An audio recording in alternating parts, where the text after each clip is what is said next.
அடடா! சாயங்கால நேரம் அப்படியே காத்தாட ஆத்தங்கர பக்கத்துல உட்காந்தா எவ்வளோ இனிமையா இருக்கு. சந்தன காற்றே செந்தமிழ் ஊற்றே சந்தோஷ பாட்டே வா வா. அடடடடா! சந்தோஷ பாட்டே வாவான்னு பாட்டு படிச்சா சகுனி பாட்டுலாம் வருது. வணக்கம் வனிதாக்கா, வாங்க வாங்க. நீங்க எங்க இந்த பக்கம்? அது ஒன்றும் இல்லை, மகேஷக்கா வீடு வரைக்கும் போயிட்டு இருக்கேன் டி. இந்நேரத்துல மகேஷக்கா வீட்டுக்கு நீங்க எதுக்கு போறியக்கா?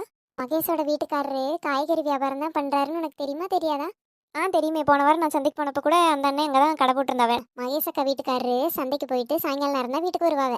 வரும்போது இந்த மீதமான காய்கறி எல்லாம் கொண்டு வருவாங்க. நம்ம அப்படியே சாயங்கால நேரம் லாந்திட்டு கதை பேசுற மாதிரி போனோம்னு வச்சுக்கையா, மிச்சமானதுல நமக்கு 2 காய் தருவாங்க. நாளைக்கு கூட்டுக்கறிக்கு ஆகும்ல? ஆனா நீங்க சரியான ஆளுக்கா. தேங்க்ஸ்மா. நான் உங்களை மாதிரி ஒரு ஜென்மத்தையும் பார்த்ததே இல்லைக்கா. எங்க எப்ப எவ என்னத்தை கொடுப்பான்னு ஓசிலேயே திங்கிறது கலையிறிய இப்படி. நான் ஒன்றும் எம்மா தாயே 2 தாங்கன்னு போய் கேட்கல. அவையெல்லாம் பிரியப்பட்டு தந்தா வாங்கிட்டு வருவேன். அந்த அக்கா பிரியப்பட்டு தராவளோ இப்படி வந்து பார்க்கறாளே கொல்லிக்கண்ணி, நமக்கு எதுவும் ஆயிரம் 2 காய் எடுத்து தராவளோ யாருக்கு தெரியும்?